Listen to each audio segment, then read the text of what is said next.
है गाइस, कल हमने पढ़ा था हमारा टॉपिक स्प्लीन। ये स्प्लीन की स्ट्रक्चर आपको दिख रही होगी, capsule layer, trabeculae, white pulp, red pulp, कितनी आर्टरी वेन आती हैं और कितनी लिम्फ वेसल जाती हैं, ये हमने कल पढ़ा था। बस दो चीज़ें रह गई थी आपको बतानी कल, वो ये थी दो टर्म्स स्प्लीन से रिलेटेड, स्प्लीनोमेगैली और स्प्लीनेक्टमी। ठीक है, स्प्लीनोमेगैली, स्प्लीनो मतलब स्प्लीन, मेगा मतलब लार्ज। ठीक है, तो एनलार्जमेंट ऑफ स्प्लीन को आप क्या बोलते हो? स्प्लीनोमेगैली। अगर किसी भी वजह से, किसी इन्फेक्शन की वजह से, किसी डिजीज की वजह से अगर आपका स्प्लीन का साइज एबनॉर्मली इंक्रीज हो रहा है तो उसको आप क्या बोलोगे? स्प्लीनोमेगैली। और नेक्स्ट टर्म आपकी स्प्लीनेक्टमी। इसको क्या बोलते हैं? एक्टमी जो वर्ड है वो हमेशा यूज होता है रिमूवल के लिए। ठीक है, और स्प्लीन आपको पता ही है स्प्लीन। ठीक है, तो रिमूवल ऑफ स्प्लीन ये हम कैसे करते हैं? सर्जरी के थ्रू ही करते हैं ना। तो ये दो टर्म्स थी जो आपकी कल स्प्लीन के टॉपिक में रहती थी, वो हो गई आज आपकी। ठीक है, तो आज का हमारा टॉपिक है आपका थाइमस ग्लैंड। ठीक है, अब हम क्या पढ़ रहे थे? लिम्फेटिक ऑर्गन्स पढ़ रहे थे, उनके अंदर हमने क्या स्टडी किया? स्प्लीन के बारे में हमने पढ़ लिया। हमारा नेक्स्ट टॉपिक क्या है? हमारी थाइमस ग्लैंड। देखो ये आपको थाइमस ग्लैंड दिख रही है, ये होती है आपकी थाइमस ग्लैंड। ठीक है, ये जो दिख रही है आपको, ये क्या होती है? आपकी थाइमस ग्लैंड। ठीक है, इसके बारे में हम पढ़ते हैं। थाइमस ग्लैंड आपकी क्या होती है?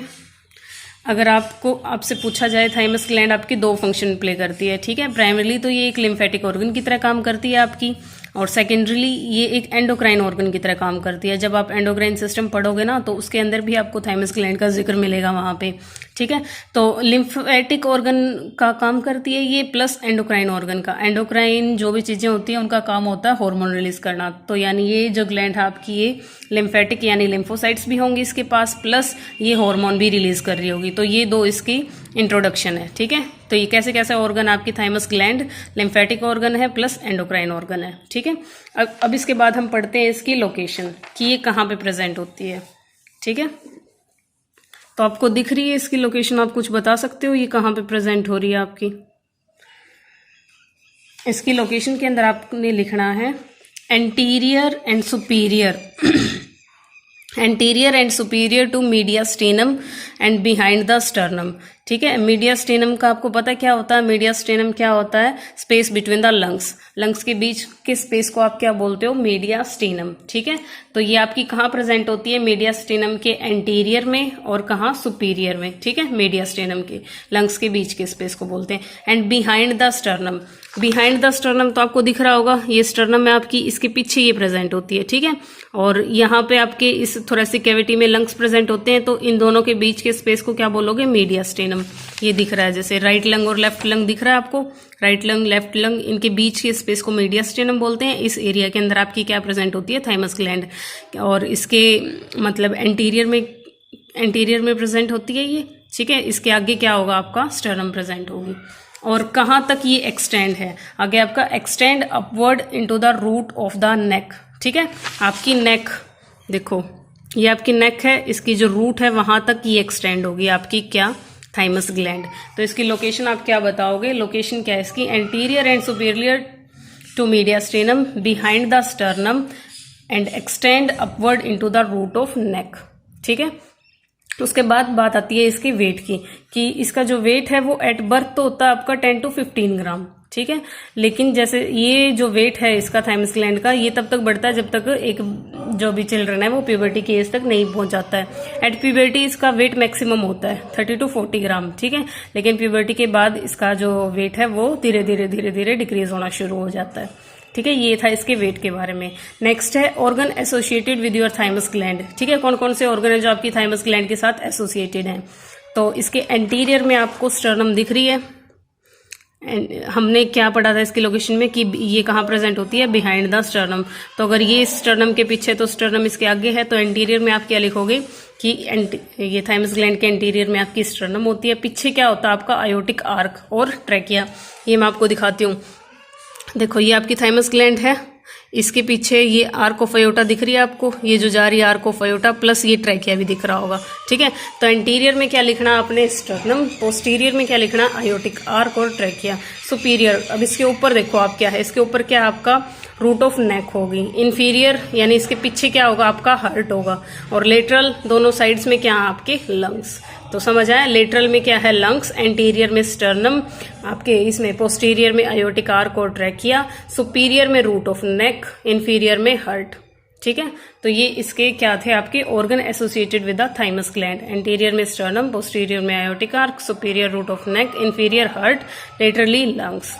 ठीक है, नेक्स्ट आपका जो टॉपिक है इसकी स्ट्रक्चर के बारे में कि ये कैसे दिखती है। अब आप खुद देख लो, ये क्या है आपकी थाइमस ग्लैंड। इसकी आपको क्या बताई हुई है, राइट लोब ऑफ थाइमस और लेफ्ट लोब ऑफ थाइमस। ठीक है, तो यानी जो ये आपकी थाइमस ग्लैंड है ये कैसे प्रेजेंट होती है, लोब्स में, दो लोब्स में, एक राइट लोब एक लेफ्ट लोब।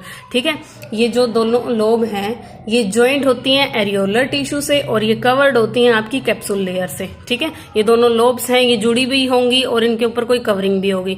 तो ये ज्वाइंट है आपकी किसके द्वारा, एरियोलर टिश्यू। एरियोलर टिश्यू आपका कनेक्टिव टिश्यू होता है और लोब्स ये कवर्ड किससे होती हैं आपकी कैप्सूल लेयर से। ठीक है, दो लोब से बनी है, किससे ज्वाइंट है किससे कवर्ड है। अब इन लोब्स के अंदर पाया क्या जाता है, ठीक है, कंटेंट क्या होता है इन लोब्स के अंदर, क्या होता है आपका लिम्फोसाइट्स होती हैं और एपिथेलियल सेल्स होती हैं। ठीक है, नेक्स्ट इसके बारे में है इसके फंक्शंस। थाइमस ग्लैंड का हमारी बॉडी के अंदर क्या काम है। ठीक है, तो फर्स्ट फंक्शन इनका है मैच्योरेशन ऑफ टी लिम्फोसाइट्स। आपको पता होगा ये जो आपकी लिम्फोसाइट्स हैं ये क्या है, WBC हैं। ठीक है, और WBC आपकी ये जितनी भी ब्लड सेल्स हैं, RBC होगी आपकी, WBC होगी, प्लेटलेट्स होगी, ये कहाँ पे बनती हैं आपकी बोन मैरो के अंदर। ठीक है, पर हमने फंक्शन में क्या लिखा है, मैच्योरेशन ऑफ टी लिम्फोसाइट, यानी बनती तो ये कहाँ पे है, प्रोडक्शन तो इनकी सबकी कहाँ होती है, बोन मैरो के अंदर, पर मैच्योरेशन WBC की हम बात कर रहे हैं। WBC में भी कौन सी, लिम्फोसाइट्स। लिम्फोसाइट्स में भी कौन सी, टी लिम्फोसाइट्स।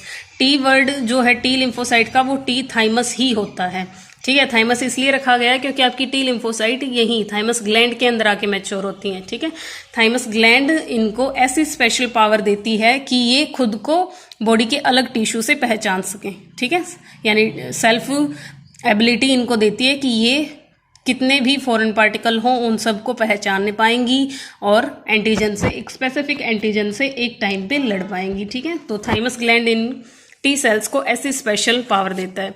नेक्स्ट इसका फंक्शन क्या है कि ये दो हार्मोन सिक्रेट करती है। कौन, thymus gland. First hormone is thymosin, second is thymin, thymopoietin भी आप इसको बोल सकते हो।